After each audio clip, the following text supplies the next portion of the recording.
नहमदु व नसल्ली अला रसूलिल करीम अम्मा बाद फ़ाऊज़ु बिल्लाहि मिनश शैतानिर रजीम बिस्मिल्लाहिर रहमानिर रहीम रब्बि इश्रह ली सदरी व यस्सिर ली अमरी वहलुल उक़दतम मिन लिसानी यफ़क़हू क़ौली।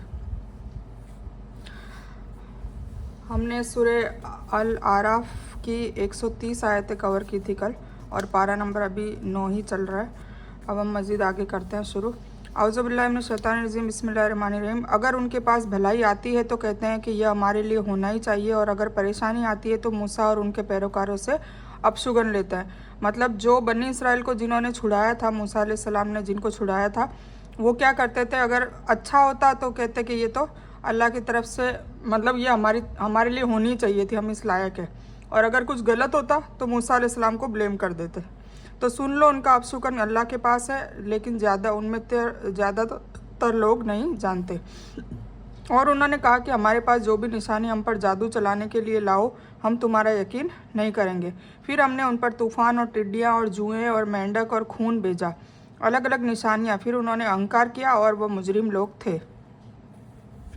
और जब उन पर कोई अजाब आता तो कहते कि ए मूसा, हमारे लिए अपने रब से उस वादे के ज़रिए जो आपको दिया हुआ दुआ कर दीजिए। अगर आपने हमसे अजाब दूर कर दिया तो हम ज़रूर आप पर ईमान ले आएंगे और आपके साथ इसराइल के बेटों को भेज देंगे। फिर जब हम उनसे उसका अजाब को एक ख़ास वक्त तक को उनको पहुंचाना था हटा देते, तो वे तुरंत अपना अहद तोड़ देते, मतलब झूठ बोलते थे। फिर हमने उनसे बदला लिया, यानी उनको समुंदर में डुबो दिया, और इस वजह से कि वे हमारी निशानियों को झुटलाते थे और उनसे बहुत गफलत बरतते थे। और हमने उन लोगों को जो बहुत कमज़ोर गिने जाते थे उस धरती के पूरब और पश्चिम का मालिक बना दिया, बनी इसराइल को। और ये फ़िरौन के लोग थे। आपके रब का नेक वादा बनी इसराइल के बारे में उनके सब्र के सबब पूरा हो गया है। हमने फ़िरौन और उसकी कौम के बनाए गए कारखानों को और जो ऊंचे मकान तामीर करते थे सब को तहस नहस कर दिया। और हमने बनु इसराइल, मतलब इसराइल के बेटों को समुंदर के पार उतार दिया। फिर उनका एक ऐसी जाति पर गुजर हुआ जो कुछ बूतों से लगे बैठे थे, मतलब वहाँ पर बूतों की पूजा करते थे। कहने लगे कि ए मूसा, हमारे लिए भी एक ऐसा ही पूज्य मुकर्रर कर दीजिए जैसे उनके यह देवता हैं। आपने फरमाया, हकीकत में तुम लोगों में बड़ी जहालत है, मतलब अभी तक सुधरे नहीं है, इतना सब कुछ देखने के बाद भी। यह लोग जिस काम में लगे हुए हैं वह नाश कर दिया जाएगा और उनका यह काम सिर्फ बातिल है, मतलब गलत है। फरमाया कि यह अल्लाह के सिवाय और किसी को तुम्हारा माबूद मुकर्रर कर दूँ, अगरचे उनने सारा जहाँ वालों पर तुम्हें प्रधानता दी है। मतलब तुम्हें इतना बनी इसराइल को इतनी प्रधानता दी, इतनी फजीलत दी कि सबसे ऊपर रखा, नबी बनाए, सारी चीज़ें, मन और सलवा भी उतारा, फिर भी वो बाज नहीं आते अल्लाह के सिवा किसी और की पूजा करने में। और वो वक्त याद करो जब हमने तुम्हें फ़िरौन के पैरोकारों से बचा लिया जो तुम्हें कड़ी सजाएं देते थे, तुम्हारे बेटों को कत्ल करते थे और तुम्हारी औरतों को जिंदा छोड़ देते थे। और इसमें तुम्हारे रब की तरफ से भारी आजमाइश थी, है ना। जब गुलाम थे तब फिर छुड़ा दिया, आज़ाद कर दिया, इतनी नेमतें दी, उसके बावजूद भी ये तौहीद पे नहीं आ रहे। और हमने मूसा को 30 रात का वादा दिया और 10 रात ज़्यादा से उसको पूरा किया। इस तरह उनके रब का वक्त पूरा 40 रात का हो गया। और मूसा ने अपने भाई हारून से कहा, मेरे जाने के बाद इस कौम का इंतज़ाम करना, सुधार करते रहना, फसादी लोगों के रास्ते की इत्तबा न करना। अब मूसा अलैहिस्सलाम को वापस, मतलब बनी इसराइल का फिर से एक एग्ज़ाम अल्लाह ताला ने लिया कि मूसा अलैहिस्सलाम होते हैं तो बिल्कुल पूजा पाठ ये सब वो तो करने देते नहीं है, तो मूसा अलैहिस्सलाम के बिना वो कैसे रहते हैं, मतलब तौहीद पे रहते हैं कि नहीं रहते हैं, या शिरक वापस स्टार्ट कर देते हैं। तो मूसा अलैहिस्सलाम को तूर की पहाड़ी पर 40 रातों के लिए इबादत के लिए अल्लाह ताला ने हुक्म दिया कि तुम्हें 40 रात वहाँ पर गुजारनी है। अब मूसा अलैहिस्सलाम चले गए तो उनकी कौम की जिम्मेदारी उन्होंने किसको दी, अपने भाई को, बड़े भाई या शायद बड़े भाई थे ये हारून। तो हारून से कहा कि तुम कौम का ध्यान रखना, कहीं ये वो ना करने लग जाए, शिरक। इससे बड़ी जहालत और बेवकूफ़ी और क्या होगी कि जिस अल्लाह ने उन्हें फ़िरौन जैसे बड़े दुश्मन से न केवल आज़ादी दिलाई बल्कि उनकी आंखों के सामने उसे उसकी सेना के साथ डुबो दिया, उन्हें मौजिज़े से समुद्र पार करा दिया। वे समुद्र पार करते ही अल्लाह को भूलकर खुद बनाए हुए देवता खोजने लगे। कहते हैं यह मूर्तियाँ गाय की शक्ल की थी जो पत्थर की बनी थी। हज़रत हारून खुद नबी थे, सुधार करना उनकी जिम्मेदारी में शामिल था। हज़रत मूसा ने सिर्फ चेतावनी और सावधानी के लिए यह नसीहतें दी। यहाँ मीकात से मुराद मुकर्रर समय है। अब जब मूसा हमारे वक्त पर आए और उनके रब ने उनसे बातें की तो उन्होंने अर्ज़ किया कि ए मेरे रब, मुझे अपना दीदार करा दे, मैं तुझे एक पल देख लूँ। आदेश हुआ कि तुम मुझको कभी भी नहीं देख सकोगे, लेकिन तुम इस पहाड़ की तरफ देखते रहो, अगर वो अपनी जगह पर खड़ा रहा तो तुम भी मुझे देख सकोगे। फिर उनके रब ने उस पर रोशनी डाली तो वो तजल्ली ने उसे टुकड़े टुकड़े कर दिया, पूरे पहाड़ के टुकड़े टुकड़े हो गए और मूसा बेहोश होकर गिर पड़े। फिर जब होश में आए तो कहा कि बेशक आप पाक है, मैं आपसे तौबा करता हूँ, मैं सबसे पहले आप पर ईमान लाता हूँ। हुक्म हुआ कि ए मूसा, मैंने अपनी रिसालत और अपने साथ कलाम से दूसरे लोगों पर तुम्हें फजीलत दी है, तो जो कुछ मैंने तुमको अता किया है उसे ले लो और शुक्र करो। और हमने कुछ तख्तियों पर हर तरह की नसीहतें और हर चीज़ की तफसील उनको लिख कर दिया है, तुम उनको पूरी ताकत से पकड़ लो और अपनी कौम को हुक्म करो कि उनके अच्छे हुक्मों पर अमल करे। अब बहुत जल्द तुम लोगों को उन फासिकों की जगह दिखाता हूँ। ठीक है, मतलब फिर तौरेत अता की, मतलब वहीं तूर पहाड़ पे ही मूसा अलैहिस्सलाम को तौरेत की कुछ तख्तियाँ अता की, जिसमें सारे हुक्म और अहकाम थे और रिसालत के कायदे कानून थे। यह अल्लाह ताला से कलाम का दूसरा मौका था जिससे हज़रत मूसा को सम्मानित सरफराज किया गया। इससे पहले जब आग लगने लेने गए थे, अल्लाह ताला से बातचीत हुई थी और रिसालत अता की गई थी, यानी तौरेत तख्तियों की शक्ल में अता की गई थी, जिसमें उनके लिए धार्मिक आदेश थे, कहने और करने के, और शिक्षा दीक्षा का पूरा बयान था। दार से मुराद या तो नतीजा यानी तबाही है, इससे मुराद यह है कि जालिमों के देश पर तुम्हें राज दूंगा, और इससे मुराद सीरिया देश है जिस पर उस वक्त अमालिका का राज्य था जो अल्लाह के नाफरमान थे। मैं ऐसे लोगों को अपनी आयतों से विमुख ही रखूंगा जो दुनिया में तकब्बुर करते हैं, जिसका उन्हें कोई हक नहीं।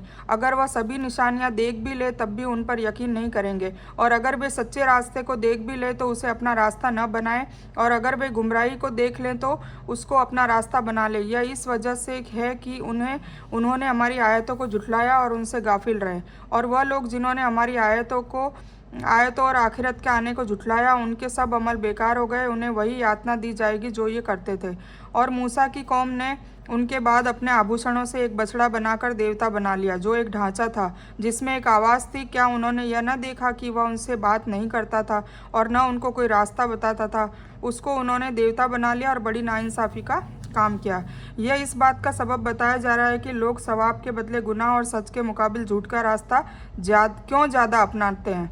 यह वजह है कि अल्लाह की आयतों को झुठलाने और उनसे गफलत और मुंह मोड़ने का यह हर समाज में आम तौर से पाया जाता है ना। सच से ज़्यादा झूठ लोग ज़्यादा अपनाते हैं, गुनाह ज़्यादा करते हैं सच के सवाब के बदले। तो ये हर समाज में हर टाइम में पाया जाता है।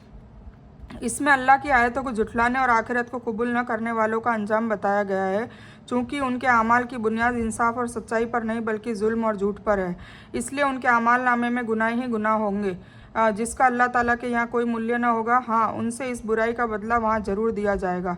मूसा अलैहिस्सलाम जब 40 रातों के लिए तूर पहाड़ पर गए तो सामरी नाम के इंसान ने सोने के आभूषण जमा करके एक बछड़ा तैयार किया, जिसमें उसने जिब्रील के घोड़े की खुर की मिट्टी भी डाली जो उसने संभाल कर रखी हुई थी, उसमें शामिल कर दी, जिसमें अल्लाह ताला ने ज़िंदगी का असर रखा था। उसके सबब बछड़ा कुछ कुछ बैल की आवाज़ निकालता था और इसीलिए उन्होंने उसको देवता बना दिया।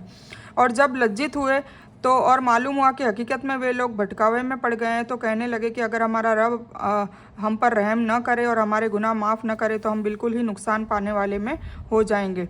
और जब मूसा अपनी कौम की ओर वापस आए गुस्सा और गम में डूबे हुए, तो कहा कि तुमने मेरे बाद यह बड़ी बुरी जानशीनी की है, मतलब शिर्क चालू कर दिया। क्या अपने रब के हुक्म से पहले ही तुमने जल्दबाजी की और जल्दी से तख्तियाँ एक तरफ डाल दी, मतलब गुस्सा आ गए तो वो तौरेत की तख्तियाँ एक तरफ रख दी और अपने भाई हारून का सिर पकड़कर अपनी तरफ घसीटने लगे। हारून ने कहा, ए मेरी माँ से जन्मे, मतलब मेरे माँ जाए भाई, इन लोगों ने मुझे कमज़ोर समझा और करीब था कि मेरा कत्ल कर देते, तो तुम मुझ पर दुश्मनों को न हंसवाओ और मुझे इन जालिमों के दर्जे में न गुनो। मूसा ने कहा, है मेरे रब, मेरी गलतियों को माफ़ कर और मेरे भाई की भी गलतियां, और हम दोनों को अपनी रहमत में दाखिल कर ले, और तू रहम करने वालों में सबसे ज़्यादा रहम करने वाला है। बेशक जिन लोगों ने बछड़े की पूजा की है उन पर बहुत जल्द उनके रब की तरफ से गुस्सा और अपमान इस दुनिया की ज़िंदगी में ही आ पड़ेगा, और हम झूठा इल्ज़ाम लगाने वालों को ऐसे ही सज़ा देते हैं। यह एक मुहावरा है जिसका मतलब शर्मिंदा होना है। यह लज्जा मूसा अलैहिस्सलाम की वापसी के बाद हुई, जब उन्होंने आकर इस पर बुरा भला कहा और डांटा, जैसा सूरह ताहा में आएगा। यहाँ इसे इसलिए पहले लाया गया है कि उनकी कथनी और करनी इकट्ठा हो जाए। हज़रत हारून और मूसा सगे भाई थे, लेकिन यहाँ हज़रत हारून ने माँ जाए इसलिए कहा कि इन लफ्ज़ों में प्रेम और कोमलता का पहलू ज़्यादा छलकता है।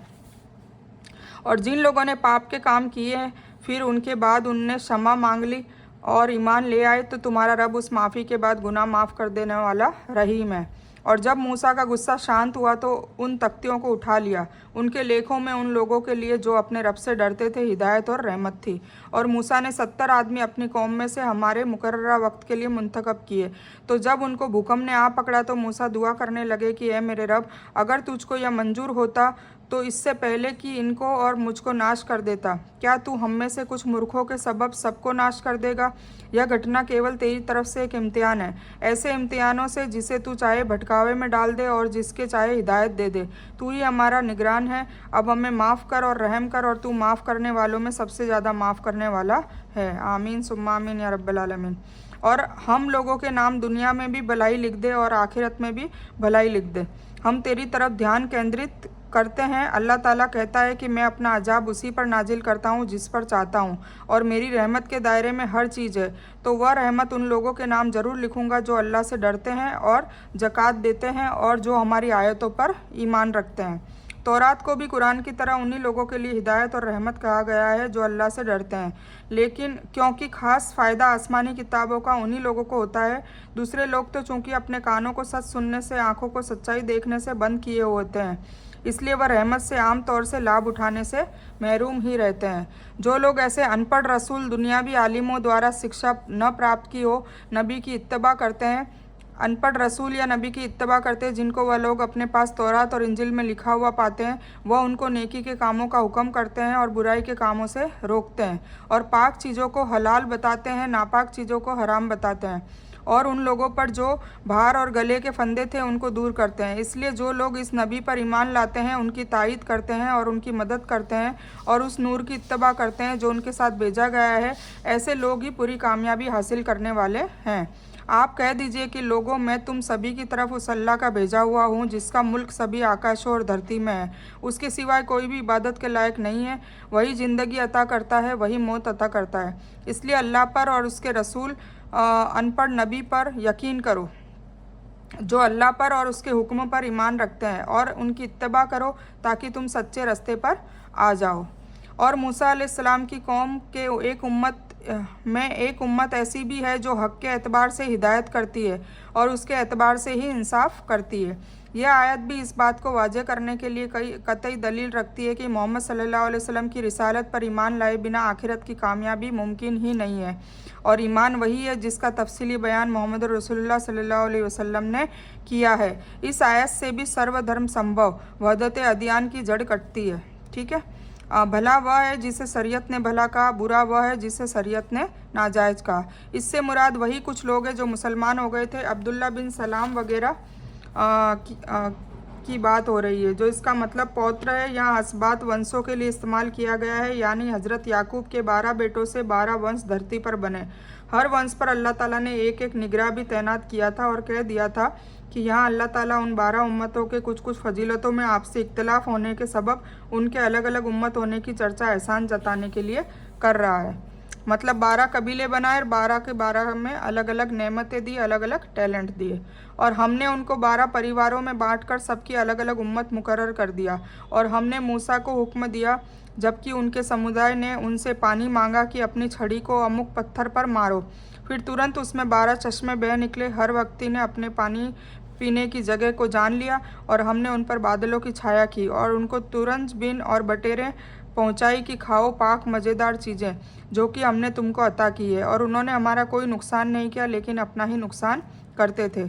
और जब उनको हुक्म दिया गया कि तुम लोग उस बस्ती में जाकर रहो और खाओ उससे जिस जगह पर तुम रुचि रखो, और मुंह से यह कहते जाना कि माफ़ी मांगते हैं, और झुक झुक कर दरवाजे से दाखिल होना, हम तुम्हारी गलतियां माफ़ कर देंगे। जो भलाई करेंगे उनको इससे ज़्यादा अता करेंगे। तो बदल डाला उन जालिमों ने एक दूसरे कौल से जो खिलाफ था उस कौल के जिसका उन्हें हुक्म दिया गया था। इस पर हमने आकाश से एक मुसीबत भेजी, इस सबब की वे जुल्म किया करते थे। मतलब अल्लाह ने हुक्म दिया कि जो 12 गेट थे और 12 बस्तियां बनाई थी, 12 कबीले बनाए थे, 12 ही उनको चश्मे दिए थे, मतलब सबको अलग अलग उम्मत बना दिया था और सबको कहा कि माफ़ी मांगते हुए गेट में से नरमाई से जाना, पर उन्होंने उनकी ये बात नहीं मानी। और आप उन लोगों से उस नागरिकों का जो समुंदर के करीब बसे थे उस वक्त के हालात पूछिए जबकि वह शनिवार के दिन के बारे में हुदूद लांघ रहे थे, जबकि उनके शनिवार के दिन को मछलियां जाहिर होकर उनके सामने आती थी और जब शनिवार का दिन न होता तो उनके सामने न आती थी। हम उनका इस तरह इम्तिहान ले रहे थे इस सबब की वे हुक्मों की नाफरमानी करते थे। और जबकि उनमें से एक गुट ने यह कहा कि तुम ऐसे लोगों को क्यों नसीहत करते हो जिनको अल्लाह पूरी तरह से तबाह करने वाला है या उनको सख्त सज़ा देने वाला है। उन्होंने जवाब दिया कि तुम्हारे रब के सामने तौबा करने के लिए और इसके लिए शायद ये डर जाए। तो जब वह उसको भूल गए जिसको उनको याद दिलाया जाता रहा, हमने उन लोगों को तो बचा लिया तो उनको बुरी बातों से रोकते थे। उन लोगों को जो जुल्म करते थे ये सख्त अजाब में पकड़ लिया इस सबब से कि वे नाफरमानी करते थे, है ना। मतलब जो दावत का काम करते थे उनको बचा लिया, दाई को हमेशा अजाब से बचाया जाएगा, ठीक है। और बाकी जो बचे थे वो पूरी की पूरी बस्ती को उजाड़ दिया। यानी जब वह किसी काम से मना किया गया था उसमें सीमा को पार कर गए तो हमने उनको कह दिया कि तुम जलील बंदर बन जाओ। ये उन लोगों की बात है, एक कौम थी जिनको शनिवार को मछली पकड़ने का हराम कर दिया था, मतलब शनिवार का दिन मना कर दिया था। पर होता ये था, अल्लाह की तरफ से इम्तिहान था कि शनिवार के दिन मछलियाँ खूब दिखती थी और किनारों पे खूब आती थी, तो फिर वो अपने आप को रोक नहीं पाए और इसी तरह अजाब में पड़ गए और उनको अल्लाह ताला ने बंदर की शक्ल का बना दिया। और वह वक्त याद रखना चाहिए कि आपके रब ने बता दिया कि इन यहूदियों पर क़यामत तक ऐसे इंसान को मुसल्लत रखेगा जो इन लोगों को सख्त सज़ा के ज़रिए दुख पहुंचाता रहेगा। बेशक आपका रब जल्द ही अजाब देने वाला है और बेशक वह हकीकत में बहुत माफ़ करने वाला और रहीम भी है। उस बस्ती के तयन के इख्तलाफ है, कोई उसका नाम ईला कहता है, कोई तबरिया कहता है, कोई इलिया कहता है, कोई सीरिया कहता है। कोई बस्ती जो समुद्र के करीब थी बतलाता है। मुफस्सिरों का ज़्यादातर झुकाव ईला की तरफ है जो मदियन और तूर पहाड़ के बीच में कुलजुम सागर के किनारे पर आबाद थी। और हमने संसार में उनके विभिन्न गुट कर दिए, कुछ उनमें नेक थे, कुछ दूसरे अखलाक के थे, और हम उनको खुशहाली और बदहाली के ज़रिए उनका इम्तिहान लेते रहे कि शायद वे लौट आए, तौबा कर ले। फिर उनके बाद ऐसे लोग उनके वारिस हुए कि किताब को उनसे हासिल किया, वह इस हकीर दुनिया का थोड़ा सा भी धन ले लेते और कहते कि हमें ज़रूर नजात मिल जाएगी, अगरचे उनके पास वैसा ही धन दौलत आने लगे और उसे भी ले लेंगे। क्या उनसे इस किताब के इस मजमून का वादा नहीं लिया गया कि अल्लाह की तरफ सच बात के सिवाय दूसरे कौल को संबंधित न करें? और उन्होंने इस किताब में जो कुछ था उसको पढ़ लिया और आखिरत का घर उन लोगों के लिए अच्छा है जो अल्लाह का डर रखते हैं। फिर क्या तुम नहीं समझते? और जो लोग किताब पर अड़िग हैं और नमाज कायम करते हैं, हम ऐसे लोगों का जो खुद का सुधार कर लें अजर बेकार नहीं करेंगे। और वह वक्त भी याद करो जब हमने पहाड़ को छतरी के समान उन पर लटका दिया था और उनको यकीन हो गया कि अब उन पर गिरा, और कहा कि हमने जो किताब तुमको दी है उसे मजबूती से कबूल करो। याद रखो जो हुक्म इसमें है उससे उम्मीद है कि तुम अल्लाह से डरने लगो। यानी अगर उनमें से कोई माफ़ी मांगकर मुसलमान हो जाएगा तो वह इस जिल्लत और सख्त अजाब से बच जाएगा। इसमें यहूदियों के कई गुटों में बढ़ जाने और उनमें से कुछ नेक होने की चर्चा है और उन दोनों की तरह से इम्तिहान लेने का बयान भी है। शायद वह अपनी करतूतों से रुक जाए और अल्लाह की तरफ पलट आए। और जब आपके रब ने आदम की औलाद की पीठों से उनकी औलादों को निकाला और उनसे उन्हीं के बारे में वादा लिया कि क्या मैं तुम्हारा रब नहीं हूँ, सब ने जवाब दिया क्यों नहीं, हम सभी गवाह हैं, ताकि तुम लोग क़यामत के दिन यह न कहो कि हम तो इससे सिर्फ अनजान थे, या यह कहो कि सबसे पहले शिर्क तो हमारे बुजुर्गों ने किया और हम उनके बाद उनके वंश में हुए। तो क्या उन गलत लोगों के कुकर्मों पर तू हमें तबाही में झोंक देगा? और हम इसी तरह आयतों को साफ साफ बयान कर देते हैं ताकि वे वापस आ जाए। और उन लोगों को उस व्यक्ति की हालत पढ़कर सुनाइए कि जिसको हमने अपनी निशानियां अता की, फिर वह उनसे बिल्कुल निकल गया, फिर शैतान उनके पीछे लग गया, इस तरह वह भटके हुए लोगों में शामिल हो गया। यह उस वक्त का वाक़या है जब हज़रत मूसा उनके पास तौरात लाए और उसके हुक्म उनको सुनाए। तो उन्होंने अपने अखलाक के एतबार से उनके ऊपर अमल करना कबूल न किया और नाफरमानी की, जिसके सबब अल्लाह ताला ने उनके सिर पर पहाड़ ला खड़ा किया और तुम पर गिराकर कुचल दिया जाएगा, जिससे डर कर उन्होंने वादा किया कि तौरात के हिसाब से ही हम काम करेंगे। मुफस्सिरों ने इसे एक ख़ास इंसान से संबंधित माना है जिसे किताब इलाही का इल्म हासिल था, लेकिन वह संसार और शैतान का पैरोकार बनकर गुमराह हो गया, लेकिन उसके खास करने में कोई सबूत नहीं है, इसलिए उसके तयीन की कोई ज़रूरत भी नहीं है। और अगर हम चाहते तो उसको इन निशानियों के सबब ऊंचे पद पर आसीन कर देते, लेकिन वह तो दुनिया के माया मोह में पड़ गया और अपनी आर्जियों की पैरवी करने लगा, तो उसकी हालत कुत्ते की तरह हो गई कि अगर तुम उस पर हमला करो तब भी हाँफे या उसको छोड़ दो तब भी हाँफे। यही हालत उन लोगों की है जिन्होंने हमारी निशानियों को जुटलाया, अतः आप इस हालत को बयान कर दीजिए, शायद वह लोग कुछ सोचें। उन लोगों की हालत भी बुरी हालत है जो हमारी आयतों को झूठ मानते हैं और अपना नुकसान करते हैं। जिसको अल्लाह ताला खुद हिदायत देता है वही हिदायत पर होता है, और जिन्हें अल्लाह गुमराह कर दे वही घाटे में है। हाँ, और हमने ऐसे बहुत से जिन और इंसान जहन्नम के लिए पैदा किए हैं, जिनके दिल ऐसे हैं जिनसे नहीं समझते, और जिनकी आंखें ऐसी है जिनसे नहीं देखते, और जिनके कान ऐसे हैं जिनसे वो नहीं सुनते। यह लोग चौपाई की तरह हैं, मतलब 4 पैर वाले जानवर की तरह हैं, बल्कि उनसे भी ज़्यादा भटके हुए हैं। यही लोग गाफिल है। थकान या प्यास के सबब जबान निकालने को कहते हैं। कुत्ते की यही आदत होती है कि उसे डांटो डपटो या उसकी हालत पर छोड़ दो, दोनों हालतों में वह भौंकने से नहीं रुकता। इसी तरह इसकी यह भी आदत होती है कि वह पेट भर कर खाए या भूखा हो, तंदुरुस्त हो या रोगी हो, थका हुआ हो या चुस्त हो, हर हालत में जबान निकाल कर हाँफता रहता है। यही हालत ऐसे इंसान की है जिसे नसीहत दो या न दो उसकी हालत एक ही रहेगी, दुनियावी धन दौलत के लिए लाड़ टपकती रहेगी। यानी दिल, आँख और कान अल्लाह ताला ने इसलिए अता किए इंसान इनसे फ़ायदा उठाते हुए अपने रब को समझे, उसकी निशानियों को देखे और सच बात को ध्यानपूर्वक सुने। लेकिन जो इंसान इन चीज़ों से यह काम नहीं लेता वह उनसे फ़ायदेमंद न होने के सबब जानवरों की तरह है, बल्कि उनसे भी ज़्यादा भटका हुआ है। इसीलिए कि जानवर फिर भी कुछ अपने फ़ायदे और नुकसान की समझ रखते हैं, क्योंकि वे फ़ायदेमंद चीज़ों से फ़ायदा उठाते हैं, नुकसानदेह चीज़ों से दूर रहते हैं। लेकिन अल्लाह ताला की हिदायत से गुमराह इंसान के अंदर तो यह समझ भी नहीं होती और उसके लिए फ़ायदेमंद चीज़ें कौन सी है और नुकसानदेह चीज़ें कौन सी है, इसलिए अगले कलीमे में उन्हें बेखबर किया हुआ है। और अच्छे नाम अल्लाह ही के लिए हैं, इसलिए इन नामों से अल्लाह ही को पुकारो, और ऐसे लोगों से संबंध भी न रखो जो इसके नामों में टेढ़पन करते हैं, और उन लोगों को उनके लिए सज़ा ज़रूर मिलेगी।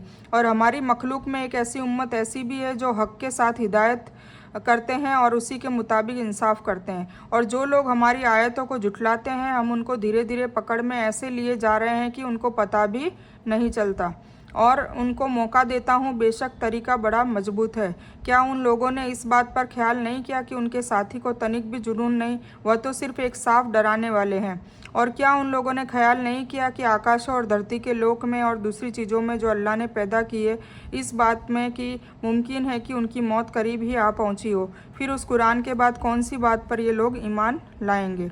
साहिब से मुराद आखिरी रसूल मोहम्मद सल्लल्लाहु अलैहि वसल्लम है, जिनको मुशरिक कभी जादूगर कभी पागल कहते थे। अल्लाह ताला फरमाते हैं कि ये तुम्हारे ख्याल न करने का नतीजा है, वह तो हमारा पैगंबर है जो हमारा हुक्म पहुंचाने वाला और उनसे बेखबर करने वालों और नाफरमानी करने वालों को डराने वाला है। हदीस से यहाँ मुराद कुरान मजीद है, यानी नबी सल्लल्लाहु अलैहि वसल्लम ने बाखबर करने और खुशखबरी देने और कुरान करीम के बाद भी अगर ये ईमान न लाए तो इनसे बढ़कर उनको डराने वाली चीज़ दूसरी क्या होगी जो अल्लाह की तरफ से उतरे और फिर यह उस पर ईमान लाए। मतलब कुरान के अलावा फिर और क्या चीज़ होगी जिस पर वो ईमान लाए और अल्लाह से डरे भी और अल्लाह से नाउम्मीदी भी ना रखे। जिसको अल्लाह ताला भटका दे उसे कोई रास्ते पर नहीं ला सकता, और अल्लाह ताला उनको उनकी गुमराही में भटकते छोड़ देता है। यह लोग आपसे क़यामत के बारे में सवाल करते हैं कि वह कब आएगी। आप कह दीजिए कि इसका इल्म सिर्फ मेरे रब के पास ही है, इसको इस वक्त पर सिवाय अल्लाह के कोई दूसरा जाहिर न करेगा। वह आकाशों और धरती की बहुत बड़ी घटना होगी, वह तुम पर अचानक आ पड़ेगी। वह आपसे इस तरह पूछते हैं जैसे कि उसकी खोज कर चुके हैं। आप कह दीजिए कि उसका इल्म खास तौर से अल्लाह ही के पास है, लेकिन ज़्यादातर लोग नहीं जानते। मतलब हुजूर पाक सल्लल्लाहु अलैहि वसल्लम जब भी दावत देते थे तो कहते थे कि क़यामत कब आएगी, जिसका आप चर्चा करते हो कि क़यामत के बाद ये होगा, मैदान हशर का वाक़या और वो सारा आखिरत के रिलेटेड। तो वो चला चला के पूछते थे कि वो कब आएगी। ठीक है। तो अल्लाह ने कहा कि उसका इल्म तो सिर्फ अल्लाह ही को है। आप कह दीजिए कि खुद मैं अपनी ज़ात खास के लिए किसी फ़ायदे का हक़ नहीं रखता और ना किसी नुकसान का, लेकिन इतना ही जितना कि अल्लाह ने चाहा हो। और अगर मैं गैब की बातें जानता होता तो मैं बहुत से फ़ायदे हासिल कर लेता और कोई नुकसान मुझे न पहुँचता। मैं तो सिर्फ डराने वाला और खुशखबरी देने वाला हूँ उन लोगों के लिए जो ईमान रखते हैं। सा का मतलब है क़यामत को सा इसलिए कहा गया है कि यह अचानक इस तरह आ जाएगी कि सारी दुनिया एक पल में तहस नहस हो जाएगी। यह हिसाब की जल्दी के बुनियाद पर क़यामत के वक्त सात से तुलना की गई है। यह आयत इस बात के लिए कितनी वाज़ेह है कि नबी सल्लल्लाहु अलैहि वसल्लम गैब जानने वाले नहीं हैं।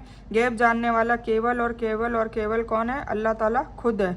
लेकिन जुल्म और अज्ञान की इंतहा है कि इसके बावजूद दीन में बिदात वाले आप सल्लल्लाहु अलैहि वसल्लम को गैब जानने वाले साबित करने की नाकाम कोशिशें करते रहते हैं, बहसें करते रहते हैं। वह अल्लाह ताला ऐसा है जिसने तुम्हें सिर्फ एक जान से पैदा किया और उसी से उसका जोड़ा बनाया ताकि वह अपने उस जोड़े से सुकून हासिल कर सके। फिर पति ने पत्नी से नज़दीकी की तो उसे गर्भ रह गया हल्का सा, फिर वह उसको लेकर चलती फिरती रही। जब वह भार को महसूस करने लगी तो पति पत्नी दोनों अल्लाह से जो उनका मालिक है दुआ करने लगे, अगर तूने हमको सही सालिम औलाद अता कर दी तो हम बहुत शुक्र अदा करेंगे। तो जब अल्लाह ने दोनों को सही सालिम औलाद अता की तो अल्लाह की अता में वह दोनों अल्लाह का साजी ठहराने लग गए। इसलिए अल्लाह पाक है और उनके शिर्क करने से अल्लाह पाक है उनके शिर्क करने से। इससे मुराद हज़रत हव्वा और हज़रत आदम की बात हो रही है कि हज़रत आदम की बीवी बनी हज़रत हव्वा, उनकी पैदाइश हज़रत आदम से ही हुई। जिस तरह से मीना के सर्वनाम ज़मीर से जो एक वचन जाहिर करता है, यानी एक दूसरे से सुख और सुकून हासिल करे, इसलिए कि एक जिन्स अपने ही जिन्स से ज़्यादा करीब और मोहब्बत कर सकता है जो सुकून हासिल करने के लिए ज़रूरी है। नज़दीकी के बिना यह मुमकिन ही नहीं है।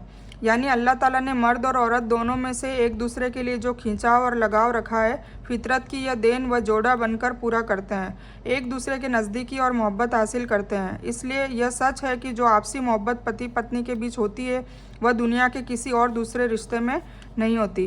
भारी हो जाने से मुराद यह है कि जब बच्चा गर्भ में बड़ा हो जाता है तो ज्यों ज्यों पैदाइश का वक्त करीब आता है माँ बाप के दिल में डर और शक पैदा हो जाता है। ख़ास तौर से जब औरत को कोई रोग हो तो इंसान की फितरत है कि डर के सबब अल्लाह की तरफ आकर्षित होते हैं। इसलिए वे दोनों अल्लाह से दुआ करते हैं और शुक्र अदा करने का वादा करते हैं। साझीदार बना देने से मुराद ये है कि बच्चे का नाम ऐसा रखना जैसे इमाम बख्श, पीर दाता, अब्द शम्स, बंद अली वगैरह, जिससे यह वाज़ेह होता है कि बच्चा फला पीर या साधु या किसी नजर करम का नतीजा है। या अपने इस यकीन को जाहिर करें कि हम तो फला पीर या साधु या फला कब्र पर गए थे जिसके नतीजे से बच्चा हुआ। यह सभी हालतें अल्लाह का साझीदार बनाने की है, मतलब शिर्क है, जो बदनसीबी से मुसलमानों में भी आम तौर में पाई जाती है ना। कई मुसलमान आज दिन तक यही कि अजमेर शरीफ जाते हैं, कई दरगाहों पे जाते हैं और वहाँ पर अगर उनको फिर औलाद हो जाती है तो नाउजुबिल्ला कहते हैं कि वहाँ पे उन बुजुर्ग ने हमें औलाद दी, जबकि औलाद देने का काम किसका है? सिर्फ़ और सिर्फ अल्लाह का है।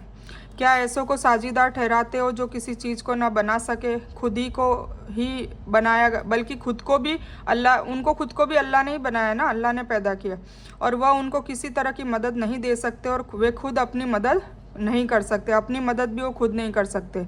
और अगर तुम कोई बात बताने को उनको पुकारो तो तुम्हारे कहने पर न चले। तुम्हारे लगाव से दोनों बातें बराबर है, चाहे तुम उनको पुकारो या चुप रहो। हकीकत में तुम अल्लाह को छोड़कर जिनको पुकारते हो, जिनकी इबादत करते हो, वह भी तुम ही जैसे बंदे हैं। तो तुम उनको पुकारो, फिर उनको चाहिए कि वह तुम्हारा कहना कर दिखाए अगर तुम सच्चे हो। क्या उनके पैर हैं जिनसे वे चलते हों? क्या उनके हाथ हैं जिससे किसी चीज़ को थाम सके? या उनकी आंखें हैं जिनसे वे देखते हो? या उनके कान हैं जिनसे वे सुनते हैं? आप कह दीजिए कि तुम अपने सभी साझीदारों को बुला लो, फिर मुझे नुकसान पहुंचाने के उपाय करो, फिर मुझे तनिक मौका भी न दो। मतलब अल्लाह ताला कह रहा है कि जिसको भी मेरे साझीदार ठहराते उन सबको बुला लाओ। बेशक मेरा वली अल्लाह ही है जिसने यह किताब पाक कुरान उतारा है और वह नेक लोगों की मदद करता है। और तुम जिन लोगों को अल्लाह को छोड़कर पुकारते हो वह तुम्हारी कुछ मदद नहीं कर सकते और न वह अपनी मदद कर सकते हैं। जो अपनी मदद आप करने के काबिल नहीं होते वे भला दूसरों की मदद क्या करेंगे? तो ये हमें समझने की ज़रूरत है। ये सबसे बड़ा शिर्क है। और अगर उनको कोई बात बताने को पुकारो तो उसको न सुने, और उनको आप देखते हैं कि वह आपको देख रहे हैं और वह कुछ भी नहीं देखते। आप माफ़ी का रास्ता अपनाएं, भलाई के काम की तालीम दें और जाहिलों से अलग रहे। और अगर आपको कोई शक शैतान की ओर से आने लगे तो अल्लाह की पनाह मांग लीजिए, बेशक वह बहुत सुनने वाला और बहुत जानने वाला है। बेशक जो लोग अल्लाह से डरते हैं, जब उनको कोई शक शैतान की तरफ से आ जाता है तो वह याद में लग जाते हैं, इसलिए अचानक उनकी आंखें खुल जाती है। और जो शैतानों के पैरोकार हैं वह उनको मुसीबत में खींच ले जाते हैं, फिर वे नहीं रुकते। और जब आप कोई मौजज़ा उनके सामने पेश नहीं करते तो वह लोग कहते हैं कि आप ये मौजज़ा क्यों नहीं लाए। आप फरमा दीजिए कि मैं उसकी इत्तबा करता हूँ जो मुझ पर मेरे रब की तरफ से आदेश आता है। यह मानो तुम्हारे रब की तरफ से बहुत सी दलीलें और हिदायत और रहमत है उन लोगों के लिए जो ईमान रखते हैं।